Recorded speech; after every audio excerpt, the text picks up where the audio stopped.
everybody. Welcome to the first CEPR-EAERE webinar on climate policy. I'm Christian Gollier and I'm from Toulouse-Capitole. So let me give you a few information about this event, because it's the first event of a webinar series, which is aimed at experts working in government, international organization, private sector, academics, and the media. It runs online on a monthly basis from today and is endorsed only by the Center for Economic Policy Research, CEPR, and the European Association of Environmental and Resource Economics, ERE. It's co-organized by Carolyn, Otmar Ekenhofer, and myself. So the first three events will be devoted effectively to the carbon border adjustment mechanism, that is to the event, the EU recovery plan, organized by Carolyn. I will say a few words about that in a minute, and the EU Green Deal. So the first event on the carbon border adjustment mechanism will have three presentations of 25 minutes each. I have asked three prominent academic economists, specialists of the field, to give their own evaluation of this matter currently debated in Brussels. So that will be Garicano, Carolyn, Fischer, and Sam Kortum. So these three presentations will be followed by a 15 minutes debate moderated by myself. And so let me, if you can go to the next slide. So let me just do some housekeeping here and save the dates. So there will be a second event that will take place on June the 10th. It will be devoted to the pandemic stimulus spending and the fight against climate change. There will be two speakers, Massimo Tavoni and Yona Petrescu. So let me now go back and introduce the topic of the day. So the EU Parliament has recently proposed a framework for a carbon border adjustment mechanism, which would be an extension of the European trading scheme, requiring importers to purchase allowance for the volumes of carbon emissions incorporated in their product. With Garicano, Carolyn, Fischer, and Sam Kortum, we'll explore the economic and political issues associated to this proposal aimed at leveling the playing field and at fighting the carbon leakage inherent to the renewed EU ambition on climate change. So it became an urgent matter more recently as the EU ETS carbon price jumped above 50 euros per ton of CO2, earlier this week, as probably many of you have observed. So some information about how we will proceed in next hour and a half. Because of the closely related issue raised by the three speakers, the Q&A session will be concentrated in the last 15 minutes of the event. So please use the chat to raise short questions. Please don't raise too much, not too many phrases there, please, for me to concentrate the information. So I will use those questions from the chat in the Q&A session. So many thanks in advance for your contribution. So now let me go to introduction of the first speaker. So we have Luis Garicano, who most of you already know. He's a Spanish economist and a politician who is currently a member of the European Parliament from Spain since 2019. He is also Vice President of Renew Europe and Vice President of the European political party Alliance of Liberals and Democrats.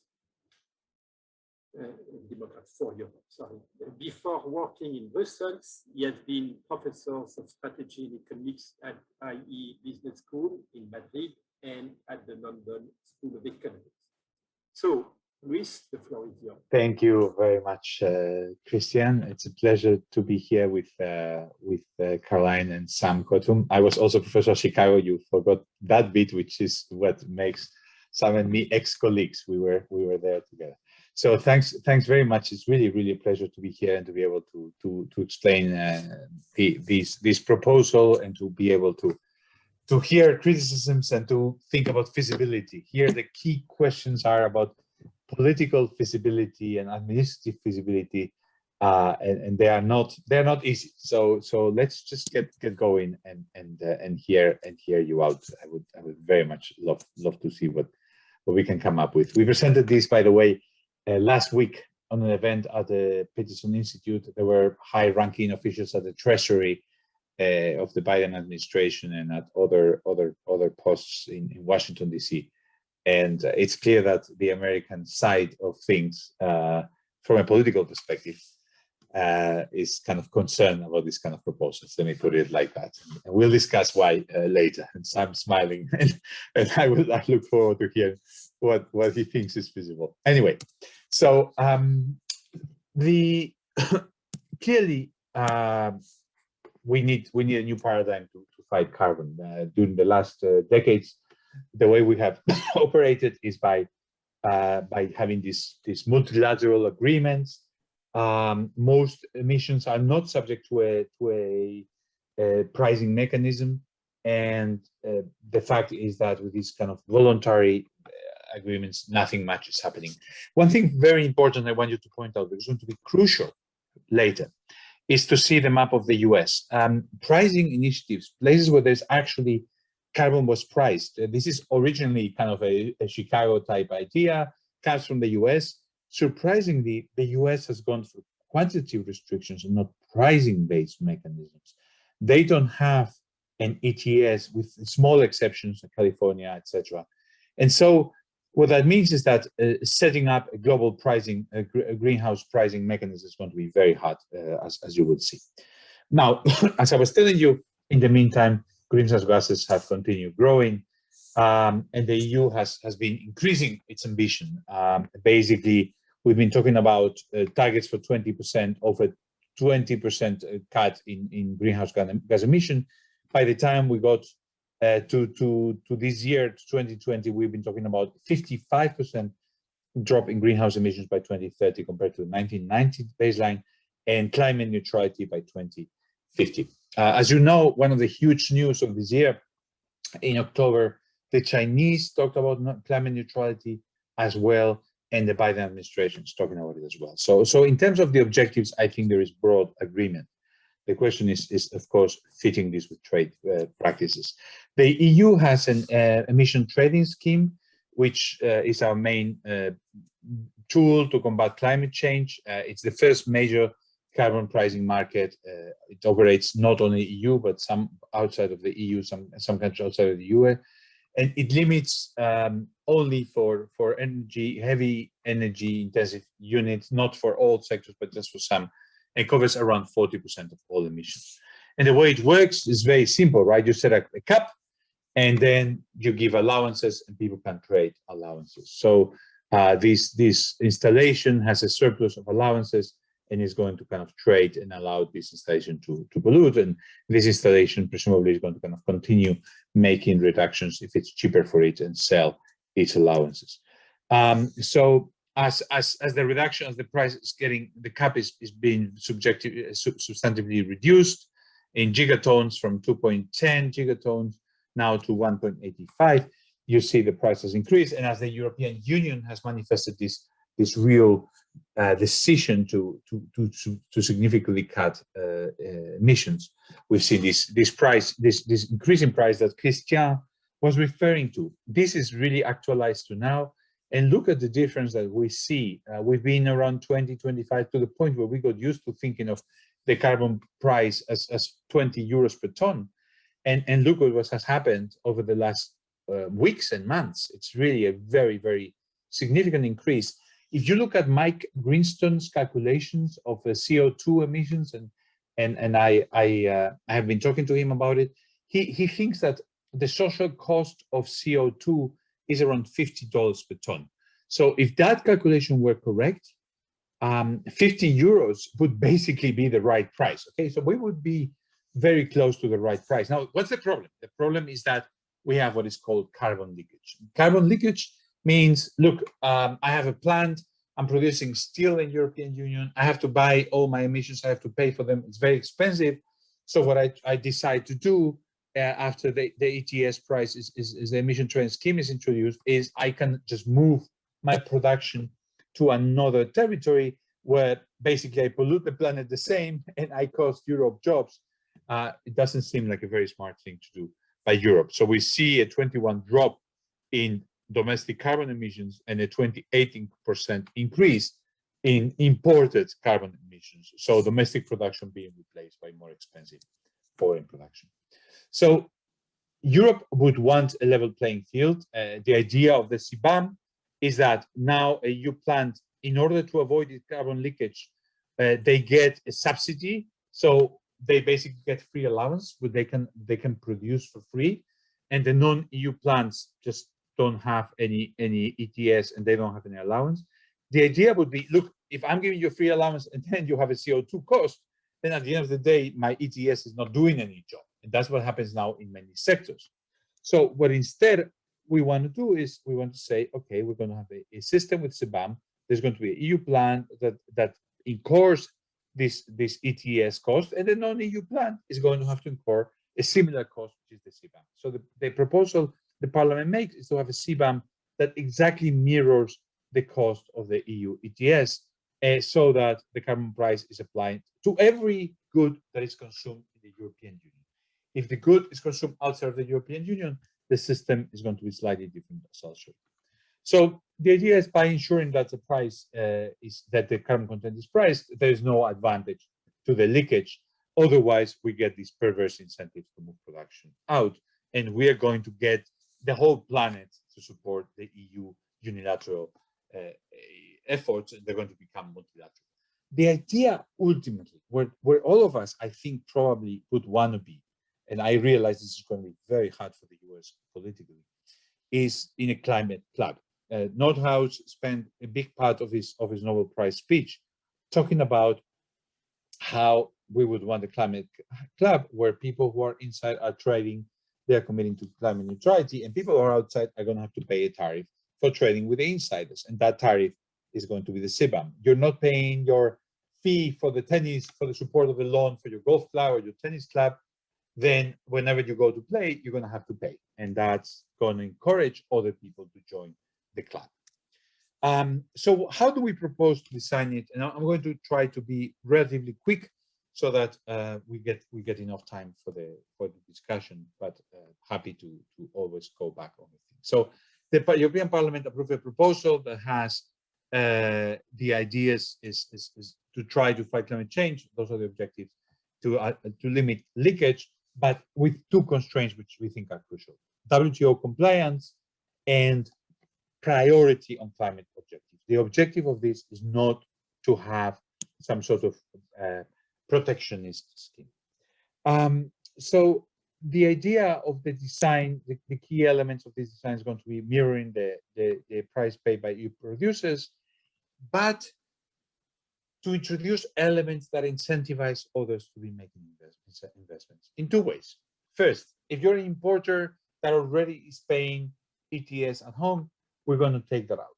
Second, if you are a plant that is particularly efficient at producing carbon, we're not going to count an average carbon intensity. We're going to be able, or we're going to want to count your specific carbon intensity. So we have maybe a certification agency who goes to your plant and sees that you're very clean and gives you a certificate.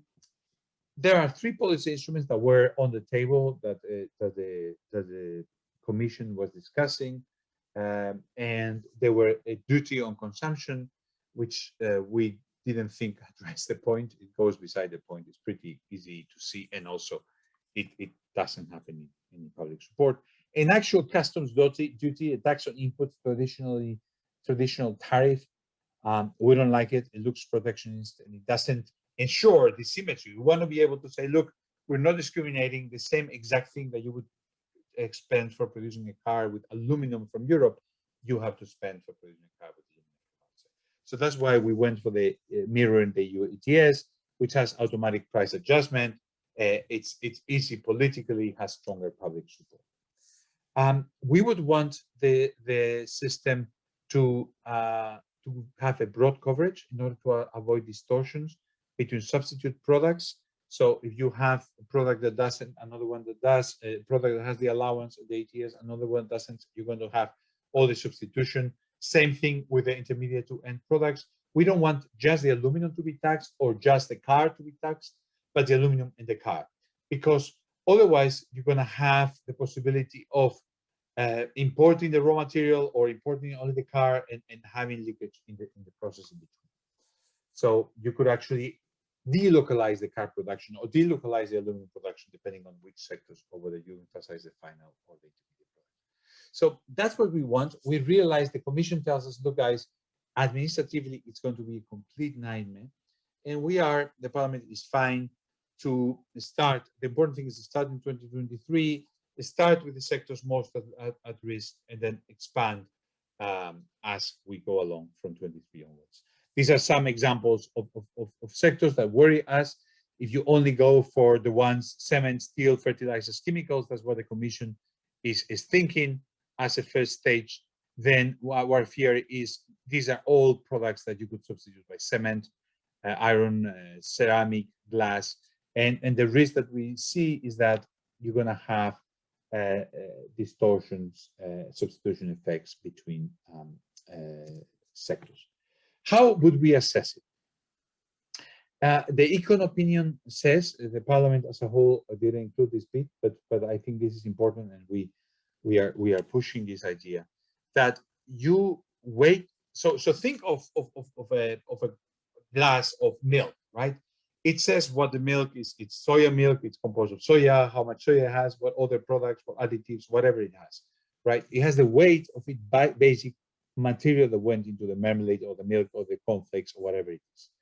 So in the same way, the car would have the weight of the basic raw materials, and then you would multiply by the carbon intensity value of that product. That would be differentiated by country, and that would potentially have the possibility for the importer to prove that he has a better system, that it has a lower carbon intensity. And that would give you carbon content, and then carbon content times ETS gives you the CBAM.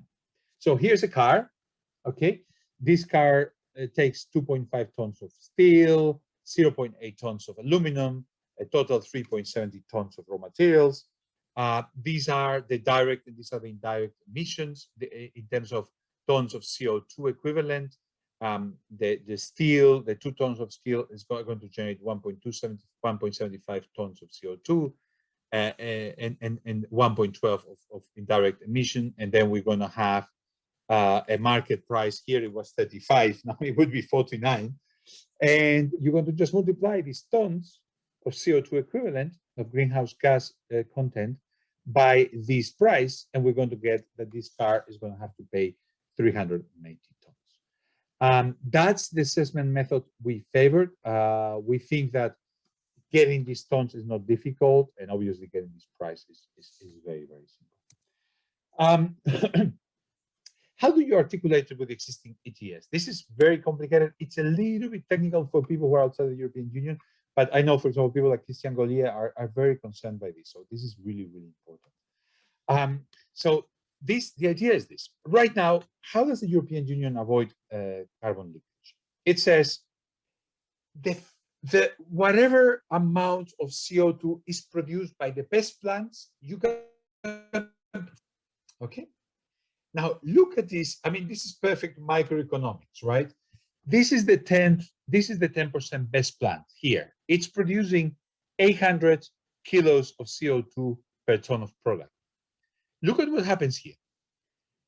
If you do a 10% allowance equal to a 10% best installation, you are actually allowing for more than 90% of the CO2 to be on a free allowance, because most plants don't produce a ton more than these 800 tons. They are all at 120, 150. Yeah, these guys are dirty as hell, but all the rest are more or less the same.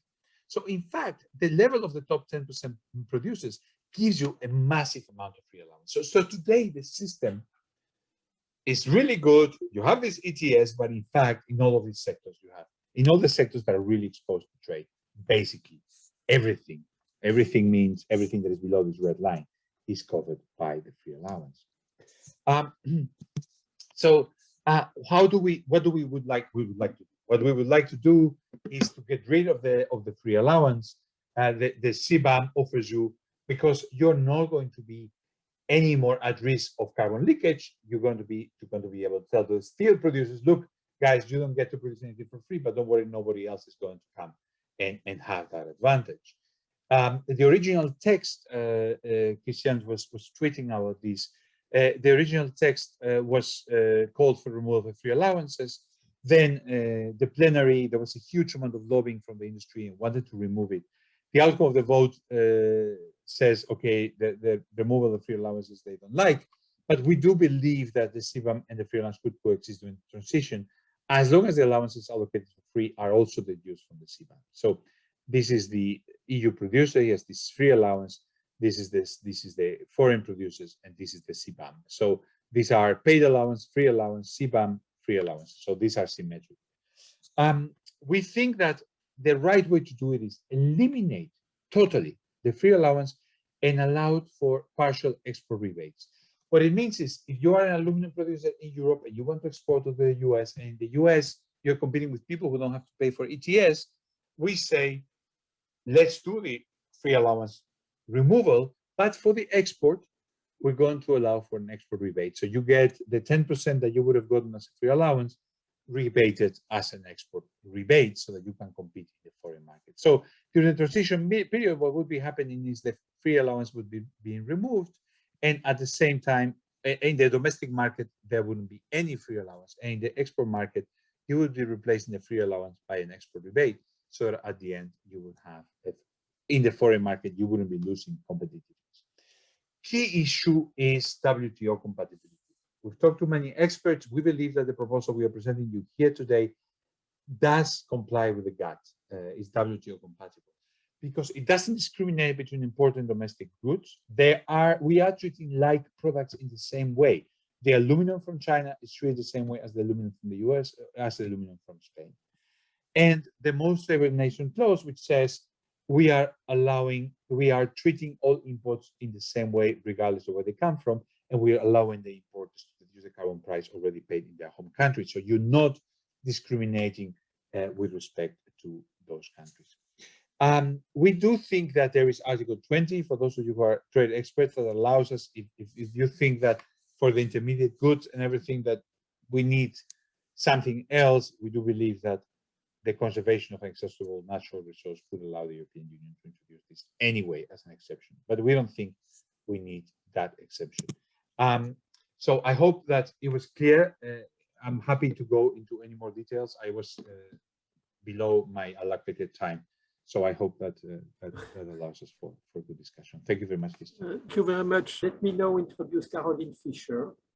Carolyn holds a joint appointment as a professor of environmental economics at the Vrije Universiteit, Amsterdam, and at the University of Ottawa.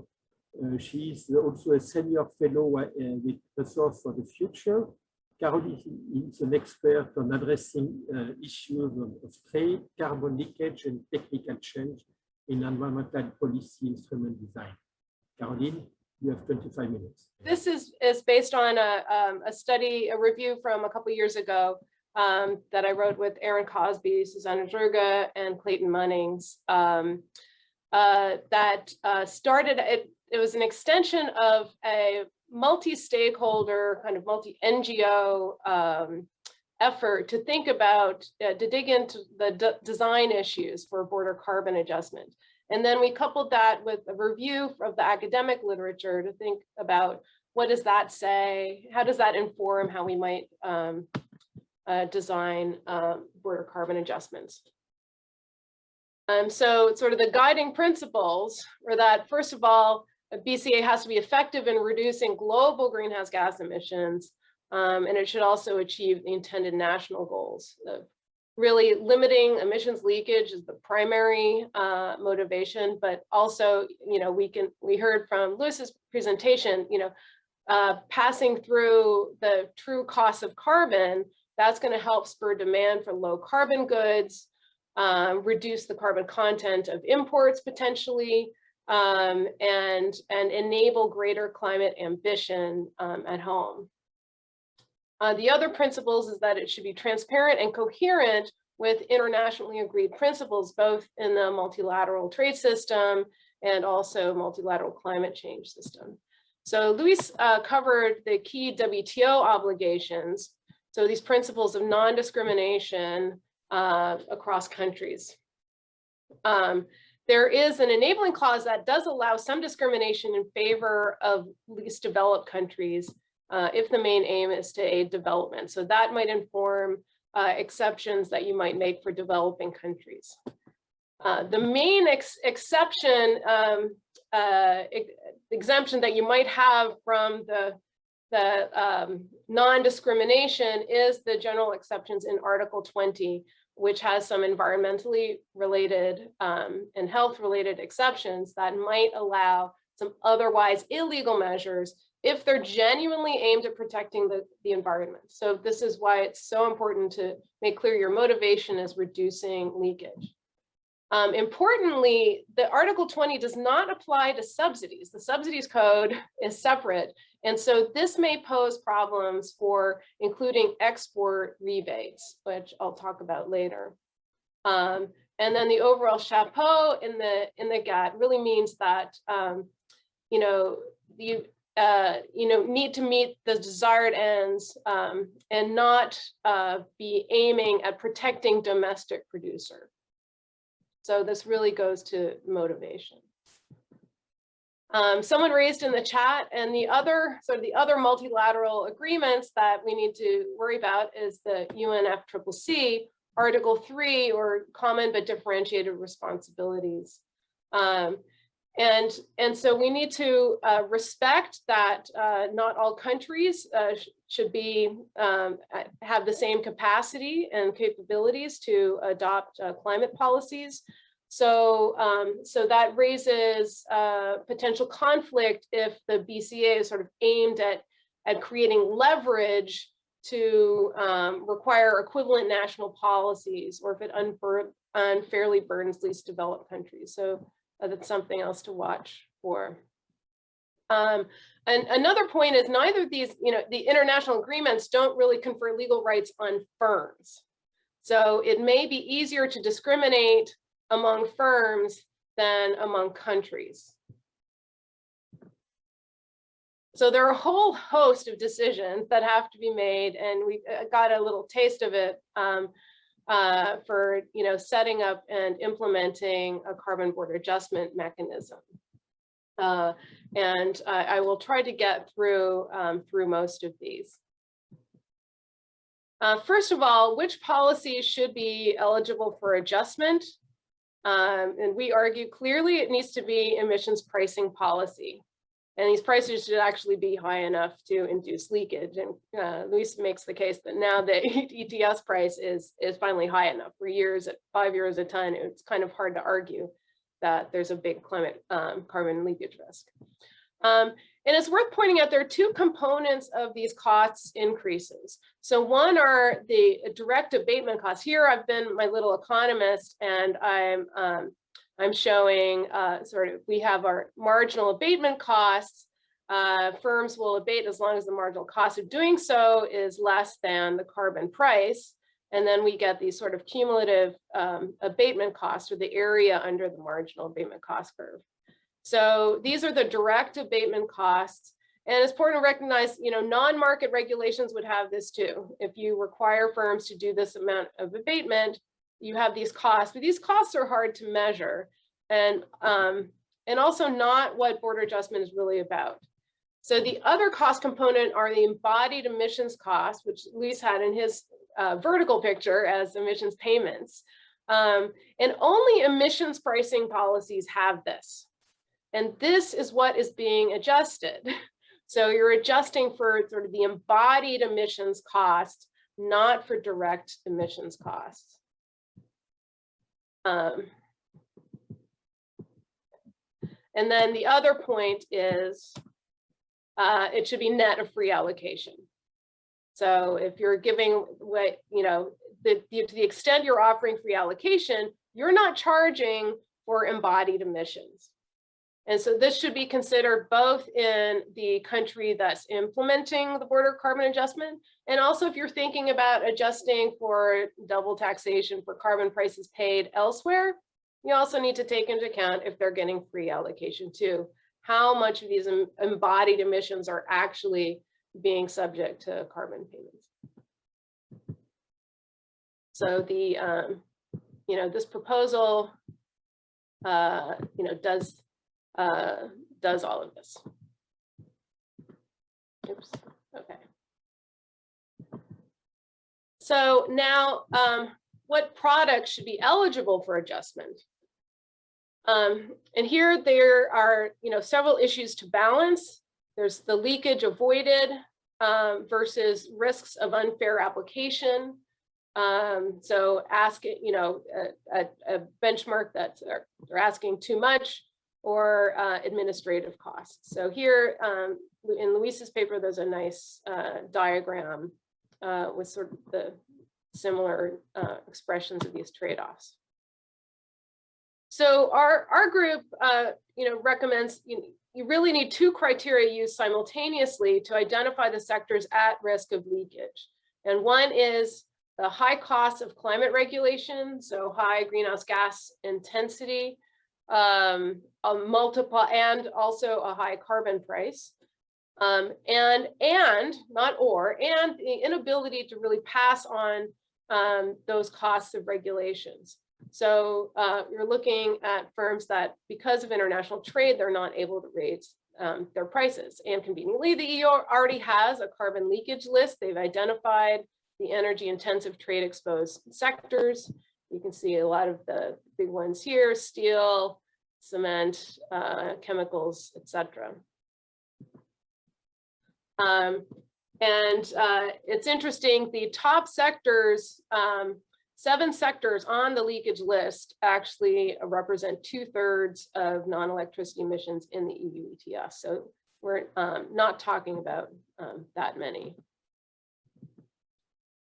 So our group's recommendations were really to focus on trade in these certain commodities. So steel, aluminum, cement, and some chemicals, because they're more homogeneous, they're easier, they're not differentiated products. They the more differentiated it gets, the more difficult it is to assign benchmarks and administer this.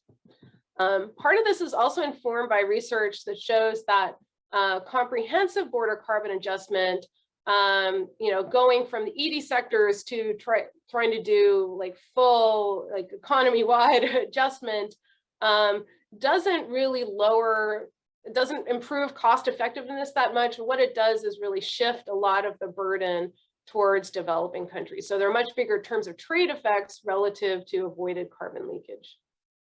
But I have to say the extent of this issue of sort of downstream diversion is under research. So the question is, if we're just adjusting for steel, do the emissions come back in the form of imported nails and things that contain steel?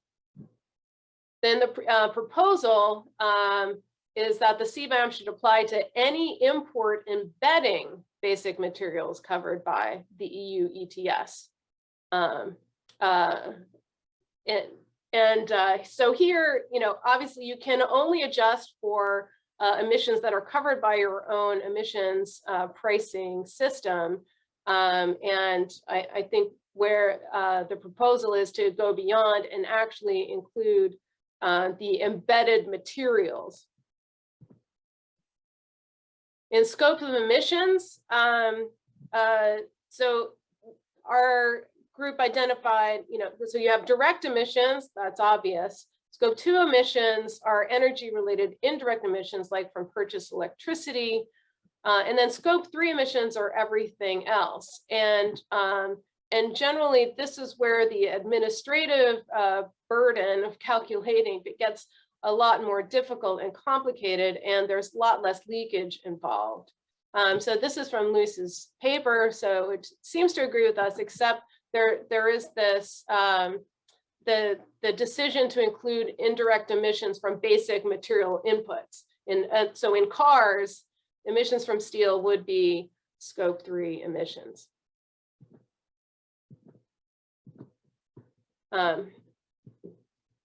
So, I mean, this is the really trickiest part, I think, of BCA design is what benchmarks to use for the embodied emissions. So they have to be product specific, but the question is how specific. And Luis identifies these trade-offs, the same trade-offs that we identified between sort of administrative feasibility and green. So how much reductions are you getting, or how well are you assessing the actual carbon content? And so one option would be to just have a single default for each product. Now this may over or underestimate the true carbon content, but at least what it does is it does avoid reshuffling. So then there's no incentive to just send only your cleanest goods to the EU and send your dirtiest ones somewhere else. A single default may better respect this sort of non-discrimination clause. But then if you want to try to get at better, more accurate emissions, embodied emissions, so one option could be country-specific benchmarks.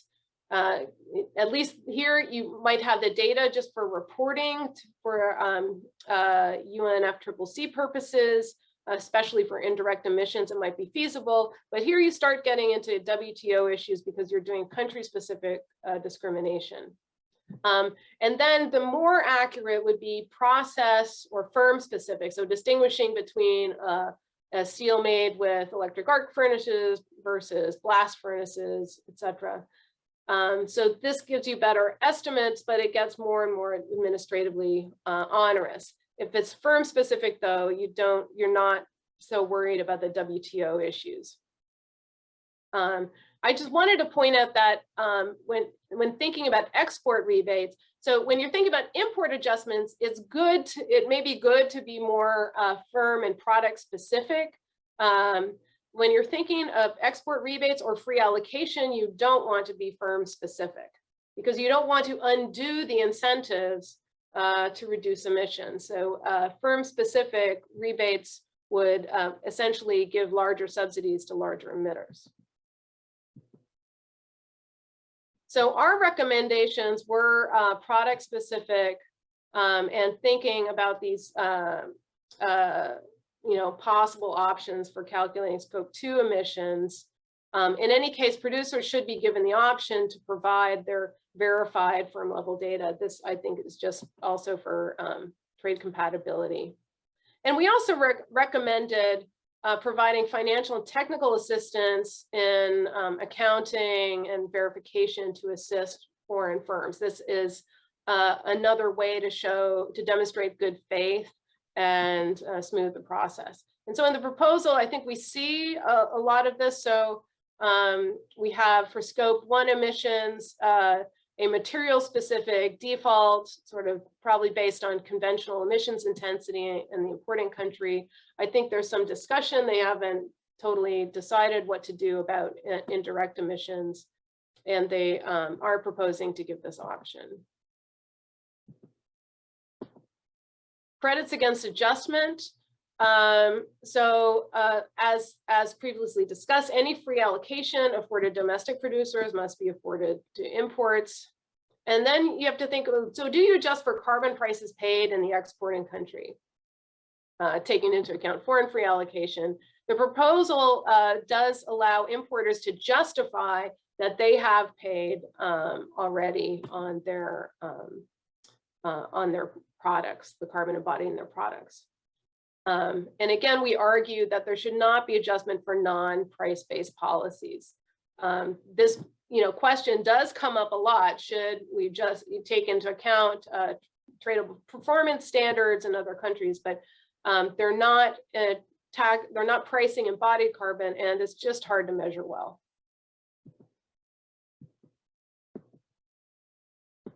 Country-based exemptions raise a host of issues, including in trade law, as well as administrative burden. So the justifiable exemptions could be for countries that have, an effective emissions cap, because you can't argue really that there's going to be leakage in countries that have capped their emissions. and least developed countries. This would be, you know, compliant with the WTO's enabling clause. The proposal actually does foresee potentially bilateral agreements with countries. So that's a place to sort of navigate and encourage others to demonstrate their own policies. So this export rebate question, theoretically, this would be useful for full destination-based carbon pricing. So it levels the playing field in the rest of the world. But there, like I said before, there may be WTO issues.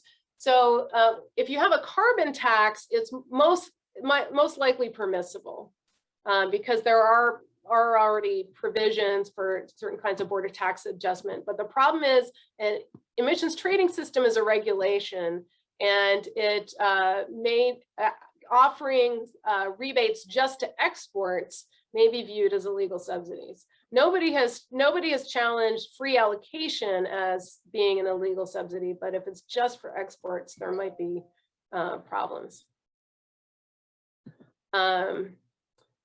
And so we see that, but the proposal is to move from free allocation towards a modest export rebate based on a high performance benchmark.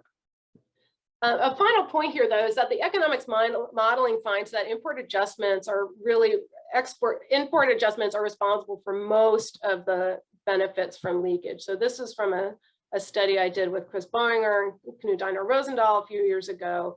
And so looking at, this is sort of is a cost effectiveness study. So how much lower are the costs for meeting, I believe it was a 20% reduction in the EU, comparing output-based rebating. So the free allocation helps somewhat with leakage. Adjusting for imports helps a significant amount more and reduces the cost of meeting the same global emissions target. And then full border adjustment gets you a little bit more, but not that much.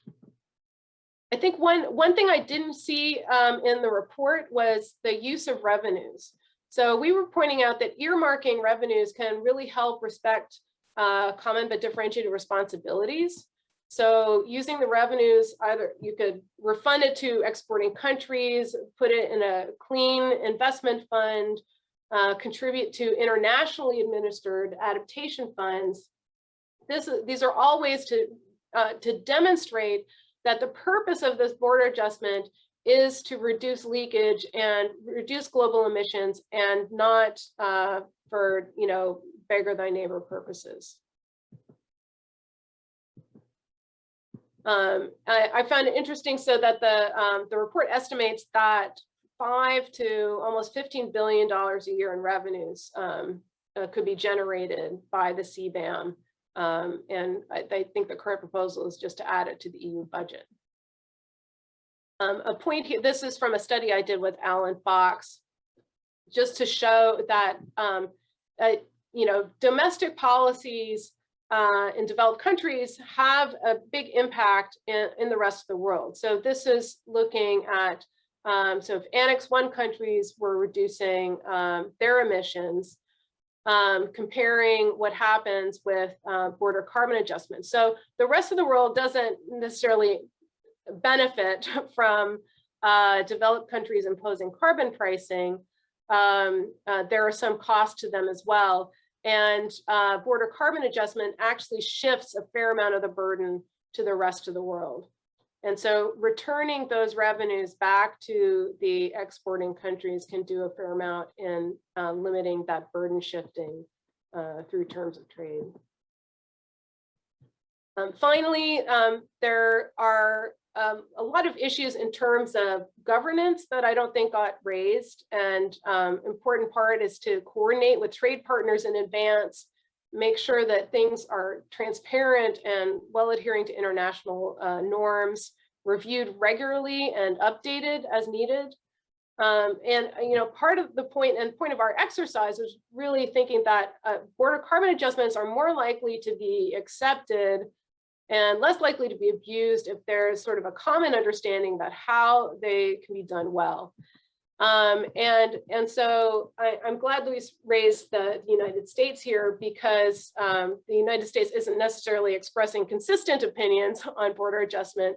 John Kerry is expressing concern about what the EU proposal might do to the international negotiations, and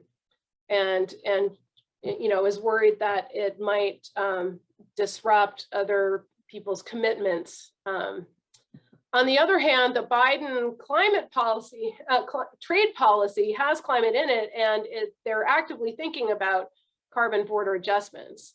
And indeed, all of the carbon pricing policies that are being bantered about in the US have border adjustment in them. In fact, the Climate Leadership Council is pitching their version and really promoting this as America's carbon advantage. If we're relatively clean, then this can be competitiveness enhancing. So using all the language that we think should not really be used to express the motivation for border carbon adjustment.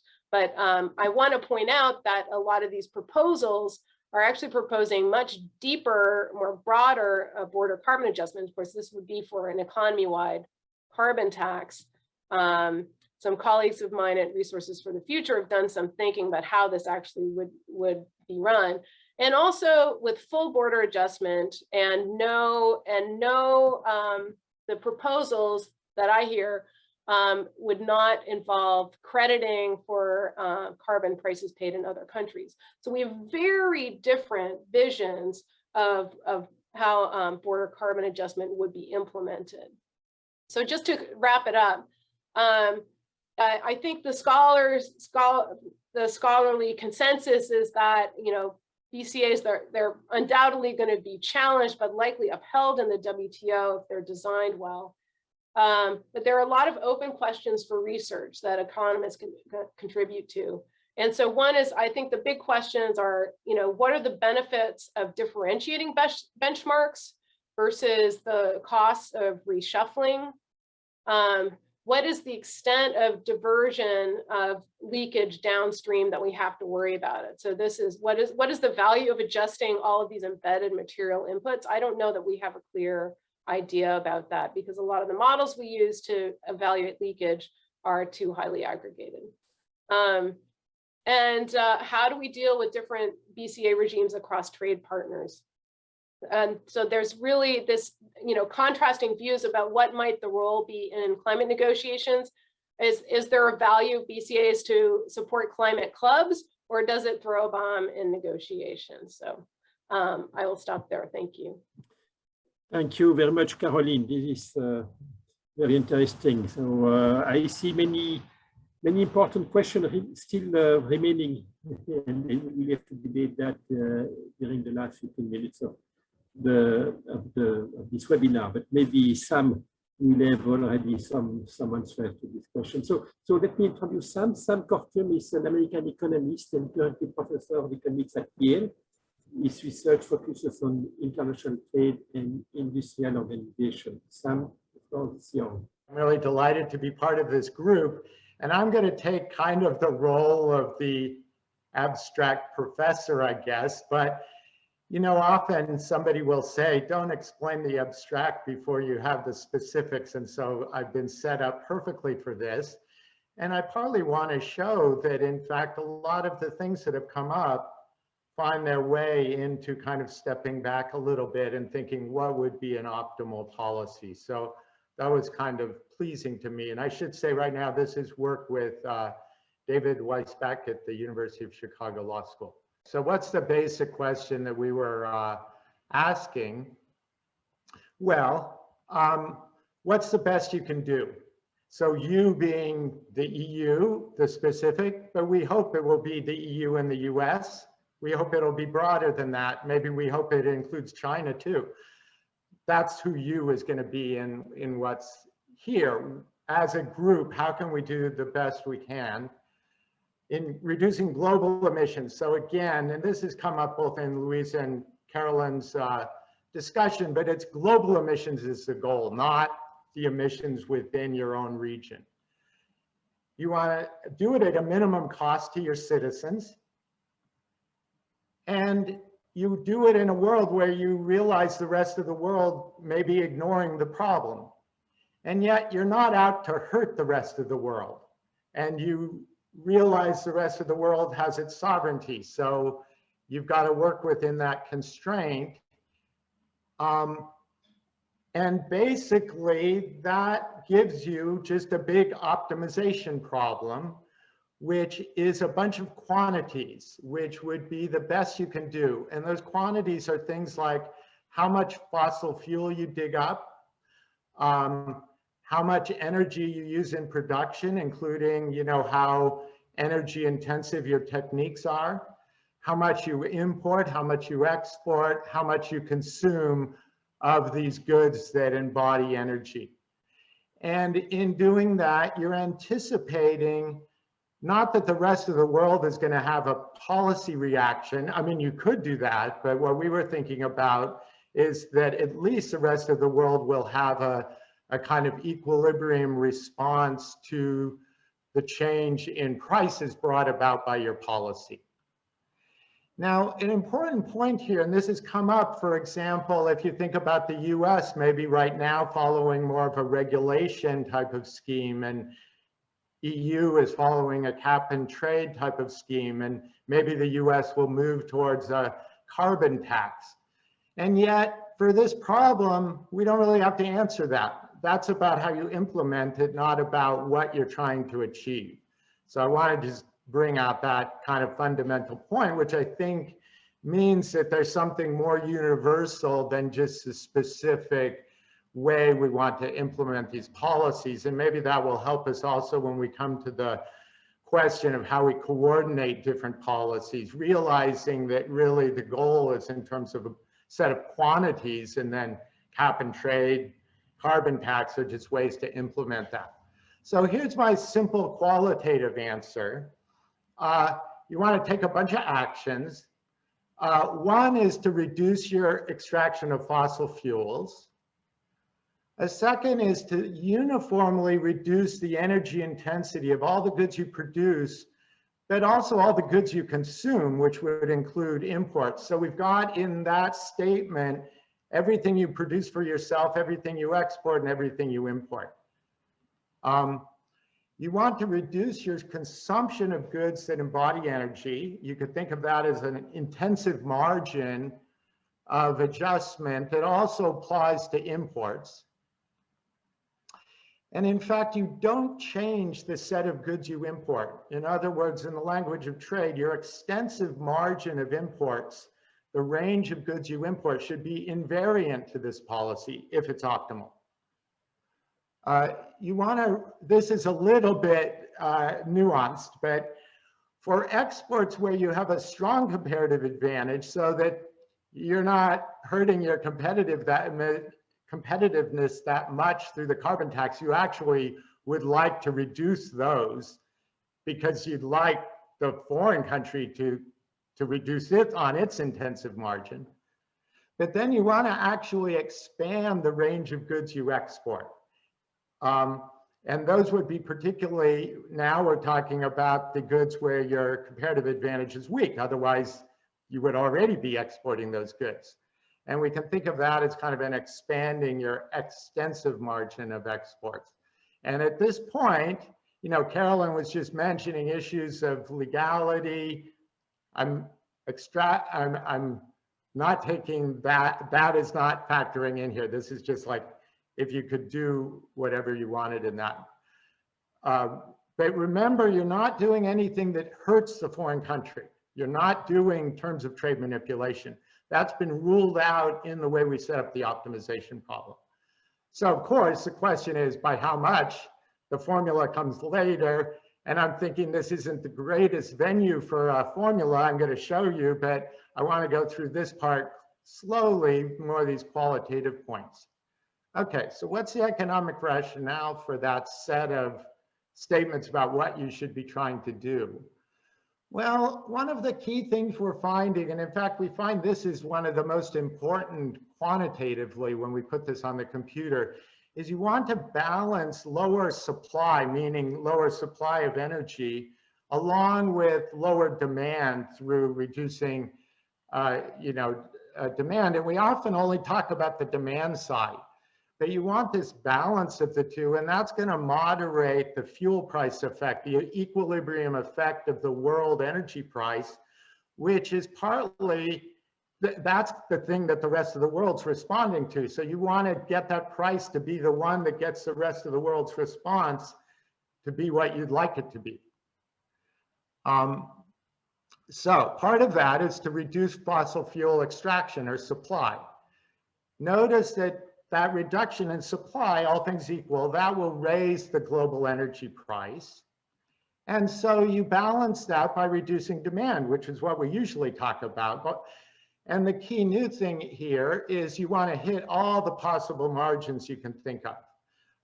But anyway, that reduction in demand is going to push down the global energy price. And so that, again, is what you want to balance. Okay, so what are all these different possible margins? Some are obvious, some are not so obvious. You want to produce with energy-saving techniques. You want to dictate, meaning have maybe a regulation that requires that those goods that you import are also using those techniques. And in this setup, you would demand the same techniques of the foreign producer of the goods you're importing as you would have required of your own producers. So that's kind of there's this sort of equality there. You want to consume less of energy-intensive goods, that's obvious. You want to export less of goods that the rest of the world would never think of producing for themselves, because you have such a strong comparative advantage that even if your price goes up, you're still going to be the one who they would want to buy from. You want to lower that. But then you want to start exporting goods to the rest of the world that you would otherwise, that they would otherwise produce with more fossil fuels. So that's the logic of this thing that may run in, may hit a brick wall with the World Trade Organization. But the logic is you would like to some degree, crowd out their production of goods you can produce almost as cheaply while producing them in a much more energy efficient manner than they would have produced them. Okay, now with apologies to the EU, emissions trading system, I want to start by talking about how to think about this in terms of carbon taxes. But I think in the broader picture, that's critical because we may be having to coordinate at some point between a carbon tax system and an emission trading system. So we might as well kind of get used to that.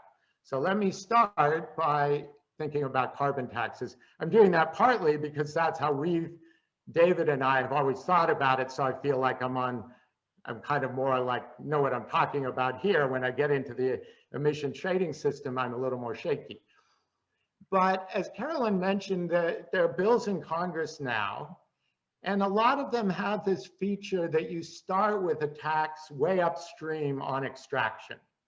Now that's very practical because there are not that many sources of extraction, so you can apply the tax just to a few, my co-author says 2,500 or so extraction locations, coal mines, gas wells, and so on. Okay, so you're taxing the energy sector, and the tax is a very familiar one. It's the Pigouvian one, with the tax rate equal to the marginal harm. And in this world where you're not trying to hurt the rest of the world, the marginal harm is actually the global marginal harm. Like how much is the world made worse off when I take business class to Europe rather than going economy class? Okay. Then you want to have a partial border adjustment on energy, because we're starting with energy, so we have to think of a border adjustment on raw energy at this point. It's partial in the sense that the border adjustment is at a lower rate than the tax on extraction itself. So that leaves a little bit of the tax on the extraction, which was the whole point. You want to tax a little bit the supply side. You don't want to let them off scot-free. So that pushes part of the tax downstream to producers, but leaves some of it on the extractors. So that achieves one of our goals. Those same partial CBAs, the same level of the CBA that applies to, you know, petroleum imports of the US or of Europe, would be applied to the carbon content of goods imports. And that's what leaves the import margin unchanged relative to no policy. That gives us this invariance. But there are no CBAs. This is very close to a lot of work that Carolyn's done. There are no CBAs for exports of goods. Instead, you replace that with a subsidy per unit of export. And if possible, you'd like to do that only to your exporters who really need it, because the exporters who don't need it, you'd rather they reduce their exports, because that will get foreign to consume less of those energy intensive goods. So that has the effect of expanding the margin of exports relative to no policy. Okay, so just to end, okay, I said this kind of looks like the bills in Congress. From the beginning it does, but what they do is put full CBAs on everything, on the energy imports if there are some, on the energy exports if there are some, on the goods at the same rate, and pushes it all downstream to being like a pure consumption tax. Albeit they only talk about applying it to the more energy intensive trade, you know, that group of goods that also is coming up in Louise's talk. But anyway, they leave the burden off the extractors, and they leave the burden off the goods exporters, which we think you would like to keep on there if you could. So finally, let me get to the CBAM. And this is where I'm a little more tentative, but I had some thoughts, which is that just remember again that carbon border adjustments were not part of our maximization problem. It just had a bunch of quantities. It could have never, you know, it never even had to think about a concept like a border adjustment. It just says what has to happen with quantities. And yet, those border adjustments emerge when we think about getting to the policy, implementing the policy. And I think at some level, that is a defense of CBAM. I think it's a rationale for kind of a deep, I would say, rationale for CBAM. Oh, whoops, this is repeating what I just said. So what are some features beyond that of the optimal CBAs coming out of our problem, out of our optimization problem, that are in fact found in the CBAM? So there are quite a few of those. The CBAs on the imported goods impose the green incentives on importers. So that's important. It's important that the producers of those goods in the rest of the world actually realize, oh, if we produced with less energy, we'd pay less carbon, we'd pay less tax, and therefore they would do that. And therefore we're spreading some of the effort to solve climate change over the rest of the world inadvertently, because they want to be able to sell those goods to us meaning, say, the EU. We would say there should be no CBAs, and I mean, a more careful reading is required, but I think close to what Louise suggested would be, forget about the CBAs for the exported goods. So you want to retain the green incentives for your exporters. You don't want them to say, oh, I'm exporting it so I can be as dirty as I want, because they just repay us everything we paid on that. But you can achieve that with the free allowances. So I think the free allowance does it to exporters. I hope it's legal, because it really captures that idea of an allowance, which, you know, you get the allowance as an exporter. That doesn't mean you're going to be dirty. If you can be clean for less money, turn around and sell it to somebody else, and you have that incentives. And that is a feature of I always give Carolyn credit, because I read it in that kind of logic in one of her papers with Fox, and it really resonated with me. Okay, to promote, yeah, okay. But features not found, I mean, I guess a question is, what about this thing of the energy extraction? Even though Europe's not a powerhouse in energy extraction, it still would make a difference. And maybe the balance of that does matter, and maybe that could be added on in some way with regulation or taxes, or maybe I'll be corrected that it's somehow part of it, but I didn't see where the energy extraction was kind of reduced to kind of balance these demand side effects of the emissions trading system along with the CBAM. Okay, now, Christian, how long do I have?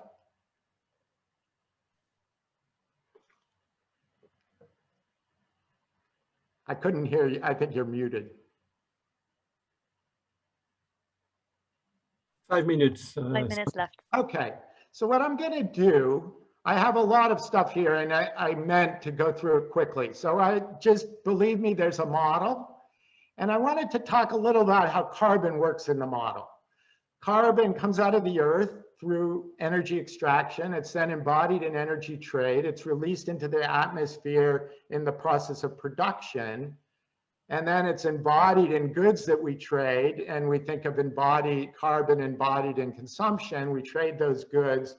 And so we can track carbon all the way from the extraction to the consumption. And that means if we all got into this same, if we all coordinate on a policy, then we'd have lots of leeways in how we did the tax. We could tax it we could tax upstream, we could tax midstream, we could tax downstream, it wouldn't even matter.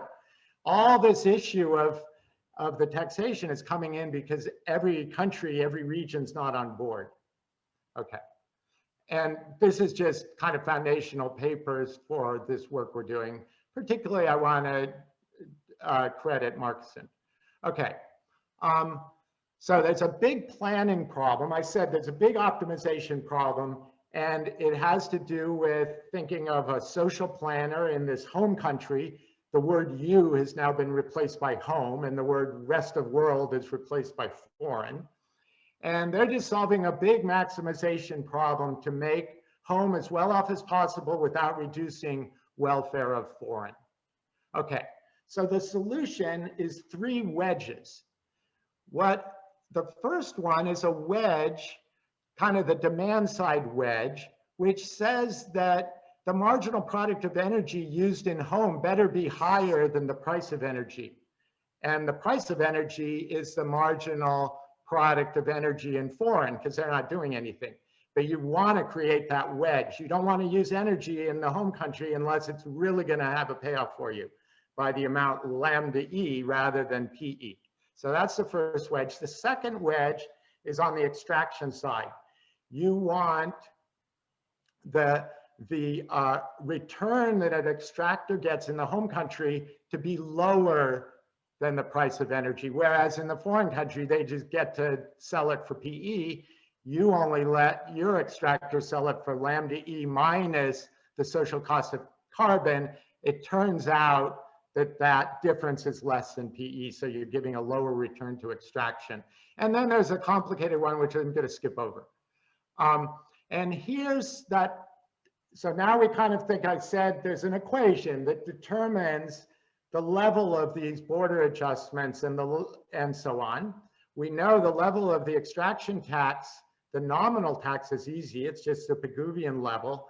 The effective tax is the difference between this Lagrange multiplier and that phi W, and it gets solved by having market clearing in the energy market for the world, and this kind of balancing act in that first equation that balances the 3 wedges, where the balancing weights are the amount by which the foreign guy is undercutting you with his behavior, either with respect to extraction, use of energy in production, that's the GE star, or consuming more of the energy of the goods that you're implicitly subsidizing to crowd out their production of those goods in a more dirty manner.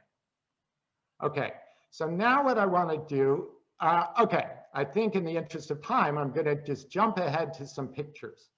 Okay, let me start, because in our paper, we're usually thinking of the home country as not just being the EU, but the US has now joined it, Japan has now joined it, et cetera. It's the whole OECD.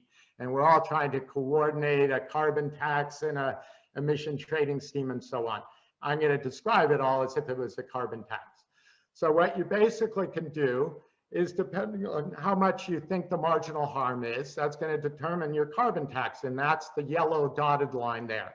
And so you have your extraction tax just goes up in proportion to the harm. And then your border adjustment is some fraction of that. And the difference is the amount that stays as an effective tax on extraction of energy in the home country. Okay, and what does that achieve? Well, you lower world emissions from 32 gigatons down to 24 gigatons if you really are putting a high marginal harm on emissions. Now, here's the way in which having a big coalition is helpful. And look at the left picture, which I like better. It shows you a trade-off that at a higher economic cost on the left, on the horizontal axis, what you can achieve in terms of global restrictions, and then what curve you're on depends on how broad your coalition is. If you have the whole world, you can get up to reducing emissions by 60%. If you're only the EU on your own, it looks kind of pathetic what you can achieve, but that's not bad. I mean, I think the EU is playing the role of a leader and saying, look, we can do this, you do it too, and if we all get together, maybe we'll be more like the OECD or say the red one where we get China on board, and then we're getting pretty close to what the whole world could achieve. Okay, so that's the lesson of that picture, get a big coalition. Our paper doesn't say how, it just says that that would be beneficial. That's what Nordhaus was talking about, though, with Louise mentioned. But now let's zero in on the EU and think about different policies. So we said the EU can't achieve that much on its own. What do I mean by that? They can reduce their emissions drastically, but when I say how much, I mean global emissions. It's not going to look that impressive. However, I don't want to say that in a negative way, because I think, again, it's the idea that other countries will get on board. Okay, here's how they can improve things by going from a pure production, the blue dotted line, I'm looking at the left picture again. The blue dotted line is a production tax, which is very similar to the current ETS. The current ETS is on production. Okay, now, if they turn it into a consumption tax, which is sort of the direction that is being entertained with the CBAM, they move up to the orange dashed line. So that's better. If you kind of optimized, kind of compromise between those two, you don't do that much better. But where you do a lot better is if you start mixing the demand side policy, in fact, whether it be a consumption or a production tax, and the supply side policy, and then you move to the red dotted line, and you're pretty close to the best you could do, given your, you know, if EU's doing it on its own, they can do almost as well as they could do by just this combination of extraction tax and consumption tax.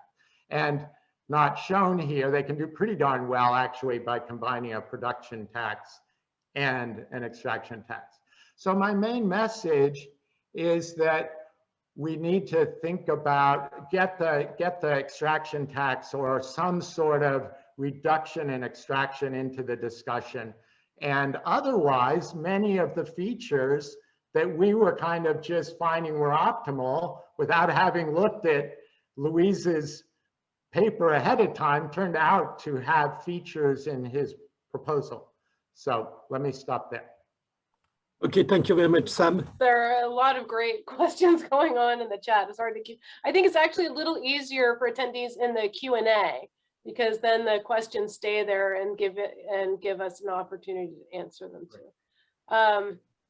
So I was pointing out that that's a big question for reshuffling. So you know, if you have a large manufacturer making products for both EU and non-EU consumption, just buy a couple renewable energy certificates for the EU, but it doesn't really reflect significantly lower emissions intensity. So I think that's why both in our study and Luis's proposal don't seem to take that into consideration. Luis, you would like to add something about that? Yes, no, very much in agreement with Caroline. I mean, I was writing in the chat, an electron is an electron. I think you have to put the average energy mix because they're always going to find some renewable that they can just plug into their dirty industries and say, well, we're doing it with renewable. But then some other domestic firm is being plugged instead to the dirty electricity, and then the whole thing gets faked. So I think it shouldn't be taken into account, and you shouldn't allow the resource shuffling. There are questions related to non-price regulation. How can our European Union could take into account non-price policies in the US, for example? I'd love to hear Sam about it, and Colin definitely, because this is the politically, when we have talked to the people in the US, this is politically the hardest thing, right? They say, look, we're doing a big effort. When we introduced in the Obama administration in 2015 some methane reduction measures, then we closed, I don't know how many coal mines and thermal plants. And that was a huge reduction, and you guys are not going to take into account because it doesn't show up in prices. And they have a point. And some people are saying, well, you should just look at implicit prices, at what is the implied price of this regulation. I think that's really hard. Caroline is thinking the same. The point is, so if a country is undertaking all of these, ambitious non-pricing efforts, that will show up in their emissions intensity. So they will get credit that way by having lower emissions intensity to be adjusted. Point. And as I was pointing out before, non-pricing policies they don't have to pay for their embodied emissions, and fundamentally that's what you're adjusting with a CBAM. Yeah, the one thing I was going to add, this kind of relates to the last question, which I was kind of slow to pick up on. That what we're in the setup we have, we kind of introduced then a bunch of types of energy, including renewables, varying by carbon intensity, and what we under some assumptions about tradability and so on, thinking of maybe petroleum as the kind of one type of energy that trades a lot, you would like to be thinking about the marginal source of energy. What would be the type of energy that a slight decrease in price would remove from that country's mix, or a slight increase in price would bring about? And then that's the one that's very relevant to you. And I think maybe one could think about what Carolyn just said in those terms of sort of how maybe the US's marginal source of energy is going to be changing, and that should matter actually in this kind of calculation. Yeah. That's an interesting point, because the marginal source is what you're going to be squeezing out, but I think that's would be very difficult to implement. I mean, what you have, you have limited data from other jurisdictions about what's going on, and so you have much better data about average than marginal, and showing what is going to be crowded out. I think is rather difficult. Okay. We do experience these changes in the energy price, so it doesn't seem impossible. I mean, we see what happens when, energy prices go down, and maybe Canada stops getting much of coal sands or something like that, or or maybe we're in the US, if all we're doing is building windmills, then that's starting to seem like the marginal source. I still feel like there could be. Yeah, I guess the question is, can in sort of an international trade policy, can you use econometrically based metrics as opposed to simple statistics? Could we move on to other questions? There are questions related to revenue, the use of the revenue. So my personal view is, I think if we don't redistribute the revenue to the EU consumers, there will be an acceptability problem. Keep in mind that most of that border adjustment will be paid by the consumer rather than the producer. So returning the revenue to the exporter is probably, I think, not a good idea. Yes, and I hear many people saying, "Oh, let's ask the Chinese pay, let the Chinese pay for greening our economies." I mean, it just utopia. So I don't know whether you want to react about that. That's the question. I mean, but there is. I would push back a little bit that not all of it will be passed forward to EU consumers. Some of it will be passed back to the exporters, and I think the concern is a lot of that. To the extent that those exports are from developing and emerging economies, it helps demonstrate good faith if you use the revenues, towards environmental ends. So I think if the revenues were earmarked towards, green, clean energy, clean production improvements in the EU, that wouldn't be too bad. So it's demonstrating that it has an environmental purpose. But our group thought that it'd be even better if some of that is going back to assist developing countries in their clean development.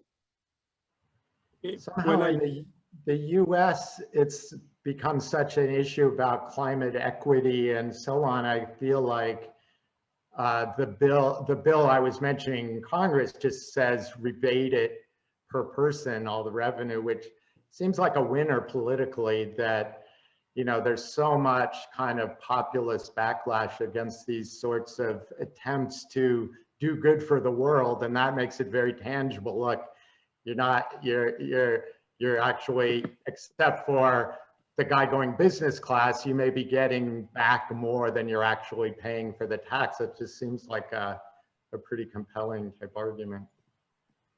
So Carolyn, yeah. Sorry, let's make a distinction between, the revenues from the emissions pricing system in the first place versus the BCA revenues. I think that. Okay, I was putting those together. Yeah. True. Yeah. So in the European Union context, I mean, even though I can see that there are some advantages politically, what Sam says is ideal, and legally what Caroline said in terms of allowing it to do good would be very good. I think in the European Union, the earmarking of the revenues would not agree with the agreement on budgetary discipline, on the interinstitutional agreement. It wouldn't be legal. So I think it needs to go towards the own resources and to finance the European Union budget, and that's our position in that regard. Well, I'm in France, and we had the experience of the Yellow Vest, and we know that at least for France, if we do not return the revenue to the consumers, in particular to the lower, the poorer people, I mean, we have an acceptability problem. It's close to the end, so let me try to get to one last question, and I would like in particular address the question to Luis. So what's the probability of having a CBM soon working in Europe, given the high price and the ETS? I mean, there is some degree of urgency here. And associated to that question, and probably it's not good to finish with that because it's a negative tone, but what happens if the CBM proposal in Europe fails? My sense is that we are going to have a European Commission proposal in July. I think that the Parliament is quite united in proceeding, and I think the Council, this proposal, ETS-based proposals don't need unanimity. So I think that given that there's no unanimity, I think it could pass as well. The key issue is, of course, international trade repercussions. And to me, the proposal the Commission is thinking about with these 6-7 products that Caroline also was mentioning is a proposal that the US doesn't export any of those things to Europe. Basically, Russia does, and China, and all sorts of other countries. So the risk would be the US, and since this is not really affected by the US, I think it might be politically feasible. But